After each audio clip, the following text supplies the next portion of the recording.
Umani ng batikos mula sa ilang kritiko ng kasalukuyang administrasyon ang balitang plano ng gobyerno na bumili ng mga F-16 fighter jets mula sa Estados Unidos. Ano nga ba ang kanilang mga dahilan? Alamin natin sa balitang ihatid ni Elmar Forzuelo. Pumayag ang US State Department sa posibleng pagbenta ng 20 F-16 fighter jets sa Pilipinas sa halagang mahigit 5 bilyong dolyar. Layon umano ng Amerika na makatulong sa pagpapalakas ng seguridad ng isang estratehikong kaalyado sa rehiyon. Inanunsyo ng Defense Security Cooperation Agency o DSCA ang posibilidad ng kasunduan ilang araw lamang matapos bumisita sa Maynila si US Defense Secretary Pete Hegseth. Ayon sa DSCA, layunin ng bentahan na palakasin ang kakayahan ng Philippine Air Force sa pagbabantay sa karagatan, pagbibigay ng air support at pagdepensa laban sa mga banta mula sa ere. Ngunit para sa ilang kritiko, hindi ito akmang hakbang sa kasalukuyang kalagayan ng bansa. Sa panayam ng international media, kay Professor Ana Malindugoy, Vice President ng Asian Century Philippines Strategic Studies Institute, iginit niyang Estados Unidos lamang umano ang tunay na makikinabang sa kasunduan. Binigantiin niya ng hakbang ay malinaw na indikasyon ng isang mas malalim na alyansa at suporta sa Indo-Pacific Strategy ng Estados Unidos na layuning kontrahin ang paglawak ng impluensya ng China sa rehiyon. For me, the way I see it, it's really all about the strategic goals of the United States aim to achieve through this massive arms deal with the Philippines.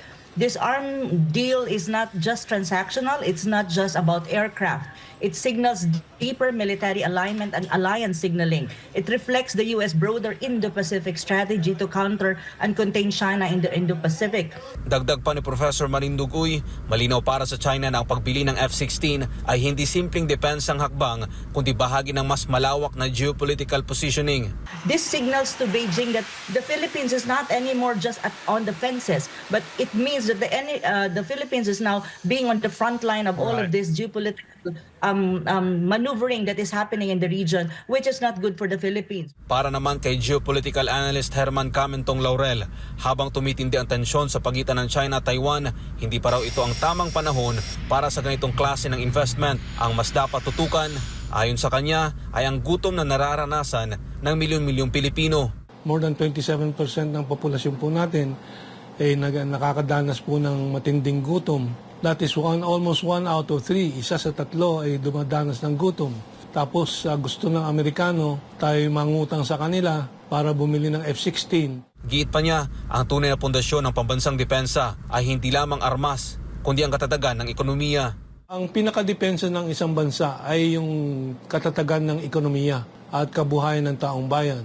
Para ang suporta ng taong bayan sa pamahalaan at sa republika ay solido.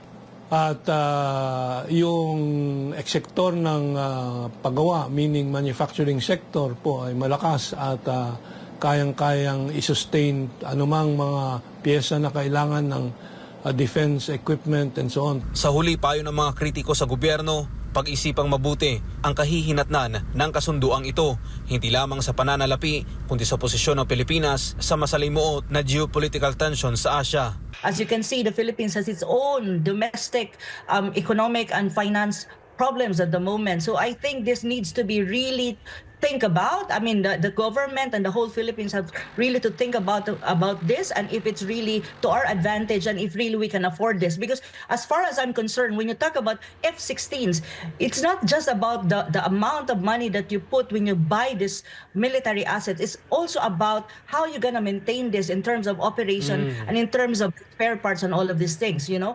Para sa Diyos sa Pilipinas kung mahal, Elmar Forzuelo, SMNI News.